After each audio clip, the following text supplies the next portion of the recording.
Welcome to entity day 82। हमारा last जो chapter था स्पेशल मेथड्स ऑफ टीचिंग वो कंप्लीट हो चुका है। आप अगर देखें तो आपका ये कोर्स का बुक जितने भी पेपर्स थे यानी सब्जेक्ट्स थे वो कंप्लीट हो चुके हैं। अब पेज नंबर 530 से मॉडल टेस्ट पेपर दिया हुआ है, जो कि कोई एक क्वेश्चन पेपर नहीं है, बल्कि आप कह सकते हैं कि एक जैसा लेसन प्लान हम बनाते हैं ना, बीएड वगैरह आपने अगर किया होगा या जैसे भी वह उसमें आपने लेसन प्लान जिस तरह से बनाया था कि बच्चों को किस तरह पढ़ाना है, कैसे शुरुआत करनी है, क्या क्या चीजें चाहिए, उसका एक सैंपल वो दिया हुआ है ये मॉडल टेस्ट पेपर के नाम से। ये कोई क्वेश्चन पेपर नहीं है, बल्कि ये लेसन प्लान कह सकते हैं आप, जो कि दिया हुआ है किस तरह से हमें बनाना है, किस तरह से क्वेश्चन पूछना है, और लेसन प्लान का वो एक पैटर्न है। तो जिसको अब हम डिस्कस करेंगे। छोटे छोटे प्लान्स दिए हुए हैं मॉडल टेस्ट पेपर के रिगार्डिंग। तो आप उसको मैं इसको थोड़ा सा वर्बली ही एक्सप्लेन कर रही हूँ स्लाइड की मदद से। आप इसका चाहें तो आप एक बार अपने हिसाब से इसको पढ़ाकर प्रैक्टिकली आप जो है वो देख सकते हैं। Okay, so without wasting much time let's start today's class. तो चलिए अब हम आते हैं मॉडल टेस्ट पेपर 1 में। इसमें ए टू जेड बच्चों को जो अल्फाबेट्स होते हैं इंग्लिश के, उसको पढ़ाने का एक लेसन प्लान दिया हुआ है। ठीक है, जिसमें सबसे पहला दिया हुआ है सामान्य उद्देश्य, या जिसे हम कहेंगे जनरल एम। ठीक है, जनरल एम क्या होगा हमारा? सबसे पहला एम होगा स्टूडेंट्स में अंग्रेजी समझने की क्षमता विकसित करना, उनमें एनहेंस करना इंग्लिश को समझने की, टू अंडरस्टैंड इंग्लिश। ठीक है, सेकेंड, छात्र द्वारा अंग्रेजी बोली जाती है जब, तो अच्छी खोज और गरीब यहाँ पे जो है अगेन वही गूगल ट्रांसलेटेड है, तो अच्छी और बुरी चीज में अंतर करना आप कह सकते हैं, यानी कि क्या अच्छा है बोलने में और क्या गलत है बोलने में। बुरा मीन्स गलत, ठीक है, चाहे वो प्रोनाउंसिएशन हो, चाहे वो ग्रामर हो, या जो भी हो। ठीक है, तो अंग्रेजी जब बोली जाती है तो उसमें कैसे सही बोलना है और कैसे गलत को अवॉइड करना है, ये सीखेंगे बच्चे। थर्ड, किसी भी सामग्री का उचित तनाव और आनंद के साथ, तनाव यहाँ पर टेंशन नहीं है बल्कि अटेंशन होगा, अटेंशन और इंटरेस्ट के साथ पढ़ने में बच्चा सक्षम होगा। यानी ये पढ़ाने का उद्देश्य क्या है? बच्चा उसमें इंटरेस्ट लेगा और अटेंशन लेगा। देन फोर्थ, लेखक को अंग्रेजी में सही ढंग से और निश्चित रूप से समझ होने के लिए, यानी कि जो लेखक यहाँ पर बच्चा जो लिख रहा है, यहाँ लेखक मतलब राइटर से लिया गया है, again Google translated. Writer means जब आप बच्चे को सिखा रहे हैं तो आप बोल रहे हैं, ठीक है, तो बच्चा उसको समझ रहा है और उसके बाद आप उसको लिखना भी सिखाएंगे, तो सही ढंग से उसको वो लिख सके, ये है हमारा उद्देश्य। और फिफ्थ उद्देश्य है भाषा शिक्षण में रुचि होना, सच्ची रुचि है ना, एकदम उसको इंटरेस्ट होना इंग्लिश लैंग्वेज में। ठीक है, अब आएंगे, पहला तो जो था वो जनरल एम था। दूसरा अब आते हैं विशिष्ट उद्देश्य या स्पेसिफिक जो है उद्देश्य क्या है हमारा। तो हमारा स्पेसिफिक उद्देश्य है अंग्रेजी वर्णमाला यानी इंग्लिश अल्फाबेट के अक्षर ए से ई, यानी फर्स्ट मॉडल पेपर यहाँ पर जो है, यहाँ पर हम ए से लेकर ई तक उनको बनाना बता रहे हैं। ठीक है, के बारे में विद्यार्थियों को जागरूक करना। एकदम से ए टू जेड तो आप नहीं पढ़ाने लगते नर्सरी के बच्चों को, ये नर्सरी के बच्चों के हिसाब से है, तो हम उनको ए से ई तक के बारे में जागरूक कर रहे हैं। ठीक है, थर्ड अब में आता है टॉपिक है पूर्व ज्ञान, यानी अब हमको देखना है, अब अगेन आप स्टार्ट हमने क्या सीखा था कि पहले बच्चों से हम उनको पहले से जो पता है उसके बारे में पूछते हैं, है ना, यानी उनको क्या ज्ञात है और उसके बाद जो अज्ञात है उसकी खोज में निकलते हैं, यानी जो नहीं जानते बच्चे उसको पढ़ाना शुरू करते हैं। तो हम विद्यार्थी को वर्णमाला के बारे में जो भी मौखिक ज्ञान है बच्चों से पूछेंगे। क्या आप जैसे मम्मी पेरेंट्स जो होते हैं वो घर में A for apple, B for ball, ये सब तो पहले से ही पढ़ा के रटा के रख चुके होते हैं बच्चों को, है ना। तो वही चीज जब दोबारा आप क्लास में स्टार्ट कर रहे हैं तो पहले आप बच्चे से पूछेंगे कि ए क्या होता है, ए फॉर क्या होता है। बच्चे हालांकि हालांकि रट चुके होते हैं, A for apple, B for ball, लेकिन उनके बारे में सही ज्ञान, वो कहाँ यूज होता है, क्या है, कैसा है, कब यूज होगा, ये उनको पता नहीं होता, जो अब आप उनको बता रहे हैं, ठीक है, बताने जा रहे हैं। तो यानी कि अब उनसे कुछ क्वेश्चंस करके आप उनके मौखिक ज्ञान को परख सकते हैं कि बच्चे को कितना, सपोज ए है, ए अल्फाबेट के बारे में बच्चे को क्या पता है। बच्चा बोलेगा हाँ ए फॉर एप्पल होता है ना, लेकिन अल्फाबेट ए का कहाँ पर यूज है, क्या है वो, इसके बारे में तो उसको कुछ भी पता नहीं होता। ठीक, इसके बाद हम लेते हैं भौतिक सहायता, जो भी फिजिकल चीजें उसके लिए जरूरत होती है। इसमें चार्ट, जैसे आप जब बच्चों के एबीसीडी पढ़ाते हैं तो आपके पास एक बड़ा सा चार्ट होता है जिसमें ए फॉर एप्पल, बी, सी ऐसा लिखा होता है, साथ साथ में सारी चीजें उसमें लिखी रहती हैं, सूचक, सूचना चार्ट, ये सब चीजें जो होती हैं आपके पास यूजुअली एबीसीडी पढ़ाने के लिए, वो आपके पास होनी चाहिए, टीचिंग एड्स। ठीक है, अब हम स्टार्ट करेंगे टीचिंग को। ठीक है, सीधा सीधा जब हमने उनसे इंट्रोडक्शन कर लिया, इंटरेक्शन कर लिया, उनके पूर्व ज्ञान के बारे में पता कर लिया, आपने क्लासरूम में चार्ट लगा दिया है, आप बताने जा रहे हैं कि हम अल्फाबेट ए से पढ़ना स्टार्ट करेंगे, तो ये सब चीजें इंटरेक्शन के बाद, बातें करने के बाद बच्चों के साथ, अब हम इंट्रोडक्टरी क्वेश्चन स्टार्ट करते हैं, या इंट्रोडक्टरी जो हमारा कम्युनिकेशन है वो हम स्टार्ट करेंगे। ठीक है, इसको परिचय प्रश्न कहा गया है, यानी इंट्रोडक्टरी क्वेश्चंस। ठीक है, तो आप सबसे पहले बच्चों से पूछेंगे यहाँ पे तुम क्या स्कूल जाते हो लिखा हुआ है, दैट इज एब्सोल्युटली रॉन्ग। तुम कब स्कूल जाते हो, When और at which time you go to school, तुम कब, किस समय स्कूल जाते हो। तो बच्चा क्या आंसर देगा, हम सुबह स्कूल जाते हैं, we go to school in the morning, okay, early in the morning। ठीक है, अब दूसरा क्वेश्चन है, तुम स्कूल में क्या करते हो, है ना, what do you do at school। तो बच्चा क्या रिप्लाई करेगा, हम स्कूल में पढ़ते हैं, we study और लर्न इन द स्कूल। ठीक है, वी स्टडी एट स्कूल, हम स्कूल में पढ़ते हैं।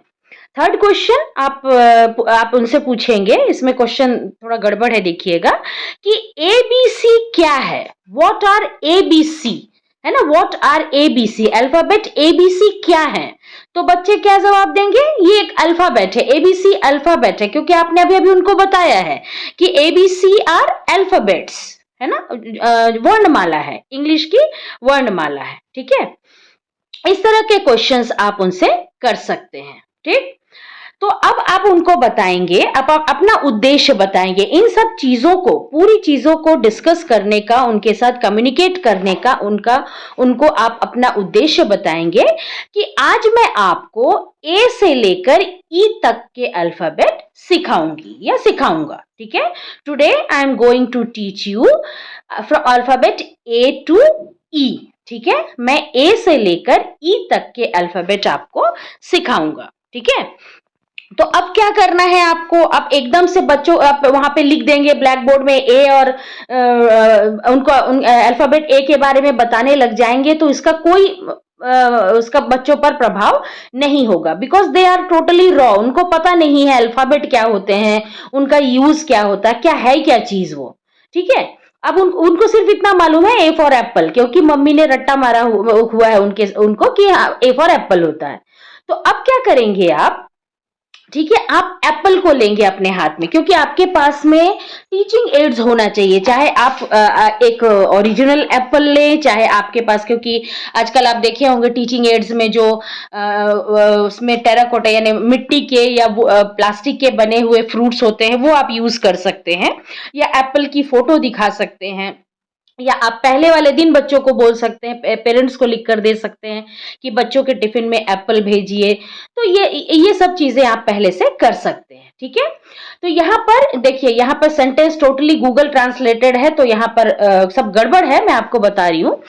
एक सेब लेकर हाथ में, अन एप्पल खड़ा है, यहाँ पर लिखा है, इट मीन्स स्टैंड फॉर, जैसे इंग्लिश में हम बोलते हैं ना, ए स्टैंड्स फॉर एप्पल। ठीक है, स्टैंड्स फॉर मतलब उसके लिए, उसके रेफरेंस में। ठीक है, तो आप बताएंगे कि ये जो ए स्टैंड्स फॉर एप्पल, यानी ए फॉर एप्पल, ऐसा सिखाएंगे आप बच्चों को। एप्पल जो होता है वो बहुत मीठा होता है, टेस्टी होता है, इसका रंग रेड होता है, लाल रंग का होता है, और ये आयरन जिसे कहते हैं उसका बहुत अच्छा सोर्स है। हमारे बॉडी के लिए आयरन बहुत जरूरी होता है। ये सब चीजें आप समझा सकते हैं एक ए से, ठीक है। ए फॉर एप्पल बच्चे को अगर पता है तो आप उसको इस तरह से समझा सकते हैं एप्पल को दिखाकर। दूसरा, बी स्टैंड्स फॉर बस, ठीक है। ये कम्युनिकेशन का साधन है, हम इसमें जर्नी करते हैं, बैठ के जाते हैं। बच्चों को आप कह सकते हैं, उनमें से कुछ बच्चे जो स्कूल बस में स्कूल आए हैं, तो आप इस तरह से उनको बताएंगे बी स्टैंड्स फॉर बस, बी फॉर बस। ये होगा आपके पढ़ाने का तरीका। आप उनको ये भी बता सकते हैं कि बस जो है वो एक चीपेस्ट मीन्स ऑफ ट्रांसपोर्ट है, हम पब्लिक ट्रांसपोर्ट में कम पैसों में यात्रा कर सकते हैं, ठीक है। अब हम आते हैं सी अल्फाबेट पर। C stands for cup. यहाँ पे हिंदी एकदम ही डिजास्टर सेंटेंस दिया हुआ है, Google translated. C stands for cup, C for cup. ये चाय पीने का एक बर्तन होता है, इसमें मम्मी पापा जो हैं, हम लोग जो हैं वो चाय पीते हैं, ठीक है। ये एक डोमेस्टिक बर्तन है, यानी एपरेटस है, जिसको घर में हम यूज करते हैं। इसका रंग लाल होता है। आप कप का, अगर आपके पास कप की फोटो है तो अगर वो लाल रंग की है तो लाल या नीला या पीला जो भी आप उनको बोल सकते हैं। इसे प्लास्टिक से, ग्लास से, आदि चीजों या मिट्टी से, इन सब चीजों से बनाया जाता है। क्योंकि सी फॉर कप तो बच्चे घर में पढ़ चुके हैं, लेकिन अब आप उनको कप के बारे में और थोड़ा अच्छे से बताएंगे कि ये लाल, पीला, नीला होता है, अलग अलग कलर का होता है, इसको मिट्टी से या प्लास्टिक से या ग्लास से बनाया जाता है, इसमें चाय पीते हैं, ठीक है। इस तरह से अब आप उसको और ज्यादा एलेबोरेट कर रहे हैं, ठीक है। इसके बाद आएगा D stand for duck. D stands for duck. Duck एक बहुत ही प्रिटी बर्ड है, बहुत अच्छा सुंदर सा बर्ड होता है, पानी में रहता है, जमीन में भी रहता है, और स्विमिंग के दौरान बहुत खूबसूरत लगता है। डक हमेशा स्विम करता है। आप उनको, बच्चे को फोटो दिखा सकते हैं, विजुअल दिखा सकते हैं, डक के बारे में चीजें बता सकते हैं, ठीक है। इसके बाद E stands for elephant. E for elephant, E से एलिफेंट।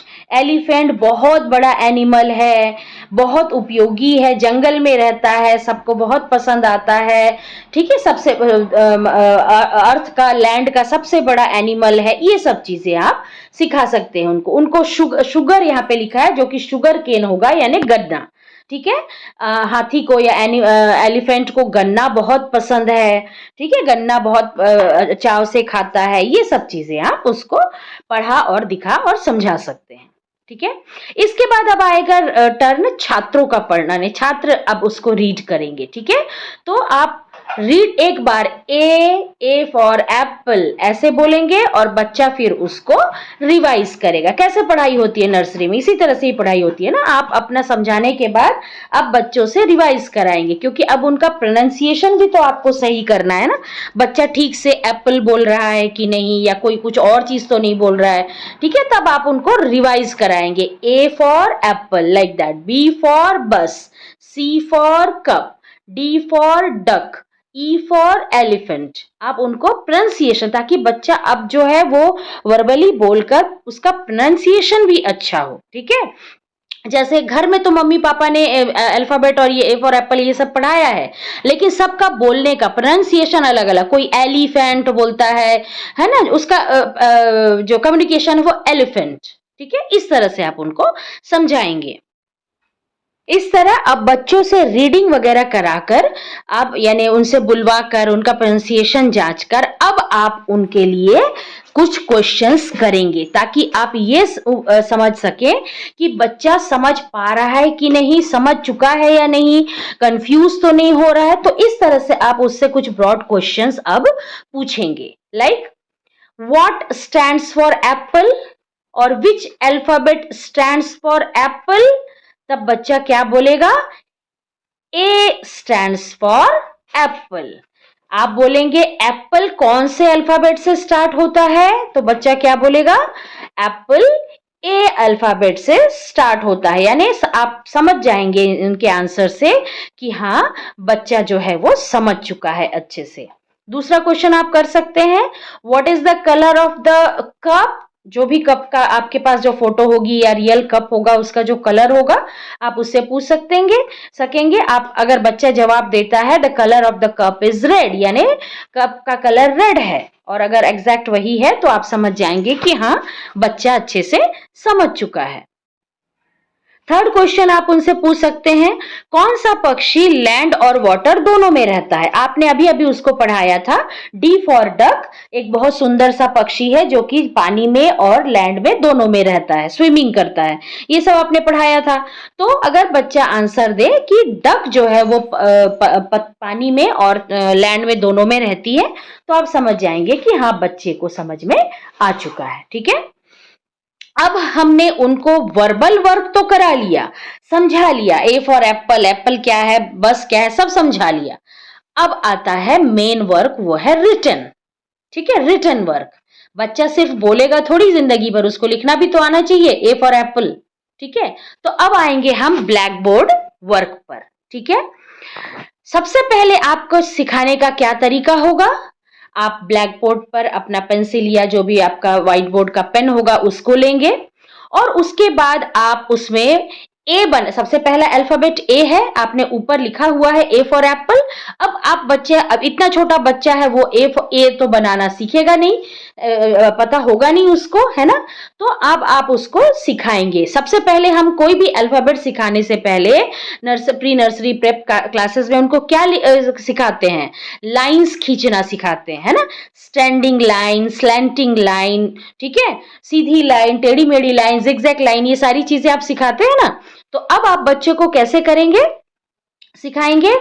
ए बनाने के लिए, ए फॉर एप्पल लिखने के लिए या बनाने के लिए सबसे पहले हमको क्या करना है, एक स्लैंटिंग लाइन खींचनी है। उसके बाद फिर से आपको उसके दूसरी तरफ अगेन एक स्लैंटिंग लाइन खींचनी होगी, और उसके बाद दोनों स्लैंटिंग लाइन को मिलाते हुए बीच में एक सीधी रेखा, एक स्ट्रेट लाइन खींचनी है। अब आते हैं हम लोग बी बनाने पर। बी बनाने के लिए सबसे पहले आपको एक यहाँ तिरछी लिखी हुई है, तिरछी नहीं होगा, वो एक सीधी रेखा होगी, एक स्ट्रेट स्टैंडिंग लाइन जो है वो हमको सबसे पहले खींचनी होगी। और इसके बाद दो सेमी सर्कल्स जो हैं वो उस पर बनाने होंगे, यानी कि सीधी रेखा पर दो छोटे छोटे, जैसे पहले आप एक सेमी सर्कल उनको बनाकर दिखाएंगे। इस तरह से स्टैंडिंग लाइन पर दो छोटे सेमी सर्कल बनाने से वो बनेगा आपका बी। ठीक है, या आप उसको पहले लिखना एक स्टैंडिंग लाइन बनाना सिखाइए, फिर उस पर पी बनाकर सिखाइए, और उसके बाद फिर बी। इस तरह से आप उनको बी लिखना जो है वो सिखा सकते हैं। इसके बाद ये इस तरह से सिखाने के बाद ए बी सी इस तरह से लिखना सिखाने के बाद आप जितने भी अल्फाबेट का उस दिन का टारगेट हो आपका, अब उनको बच्चों को हम क्लास वर्क दे रहे हैं। ठीक है, तो विद्यार्थी इस अक्षर को अपने जो क्लास वर्क कॉपी है उसमें लिखेंगे, यानी आपने जो ब्लैक बोर्ड पर बनाकर बताया उसको बच्चा किस तरह से दो स्लैंटिंग लाइन और बीच में एक स्ट्रेट लाइन से ए बनेगा, एक स्टैंडिंग लाइन और दो छोटे कर्व से बी बनेंगे, फिर एक हाफ कर्व सी बनेगा। इस तरह से जो भी आपने सिखाया बच्चे को, वो अब बच्चा अपने क्लास वर्क कॉपी में लिखेगा। ठीक है, उसके बाद आता है पर्यवेक्षण या ऑब्जर्वेशन। आप घूम घूम कर क्लास में सब बच्चों की क्लास में कॉपी देखेंगे कि बच्चा उसको ठीक तरह से लिख रहा है या नहीं। यहाँ पे लिखा है शिक्षक चक्कर लगाएगा और गलती करेगा, डजंट मीन गलती करेगा, मीन्स गलती देखेगा बच्चों की, और माने घूम घूम कर क्लास में देखेगा और देखेगा कि बच्चा उसको सही से बना रहा है या नहीं, और अगर नहीं बना रहा है तो वहां पर उनकी हेल्प करेगा उसको बनाने में। इसके बाद आता है समीक्षा प्रश्न या एनालिसिस जिसे आप कहेंगे, या रिवाइज जिसको हम कह सकते हैं, या ऐसी चीजें जो बच्चा थोड़ा सा और उसमें मास्टर हो जाए उस चीज में, तो कुछ क्वेश्चंस फिर से वैसे ही आप पूछ सकते हैं कि which is the good source of iron, जो मैंने अभी बताया था, तो बच्चा क्या बोलेगा, Apple is the good source of iron. ठीक है, अगर आंसर देता है मीन्स बच्चा समझ चुका है। Then what does C stand for, C किस से क्या होता है, बच्चा बोलेगा सी फॉर कप। ठीक है, इस तरह से और which animal likes sugarcane, तो बच्चा बोलेगा एलिफेंट लाइक्स शुगर केन। इस तरह से मतलब रिवीजन लाइक आप कह सकते हैं इसको, क्वेश्चंस आप बच्चे से पूछेंगे। ठीक है, और फिर एंड ऑफ द क्लास क्या होता है, बच्चे के लिए होमवर्क। ठीक, क्या देंगे आप बच्चे को कि आप ए से लेकर ई तक जो भी अल्फाबेट मैंने यहाँ पर पढ़ाया है उसको आप घर पे 2 टाइम्स 3 टाइम्स 10 टाइम्स जो भी है वो आप लिखकर रिवाइज करेंगे। मैं कल सुबह आपका फिर से टेस्ट लूंगी। ये होता है एक टीचर का एक क्लास में उस दिन का पूरा काम, बिगिनिंग से लेकर इंट्रोडक्शन से लेकर लास्ट एंड में बच्चे को होमवर्क देने तक, ताकि जिस अल्फाबेट को आपने शुरू किया था, जो ए से लेकर ई अल्फाबेट या सी तक जो भी है आप पढ़ाना चाह रहे हैं बच्चे को, वो बच्चा अच्छी तरह से समझ जाए, सीख जाए और लिखना सीख जाए और घर में उस काम को अच्छे से कर सके। ठीक है, तो ये था आपका मॉडल टेस्ट पेपर 1, या कह सकते हैं लेसन प्लान नंबर 1। इसी तरीके से, इसी टेक्निक से बच्चे को आपको पढ़ाना है। So that's it for today. इसके बाद का मॉडल टेस्ट पेपर 2 जो है वो हम नेक्स्ट में स्टार्ट करेंगे, नेक्स्ट क्लास में। Till then goodbye, take care.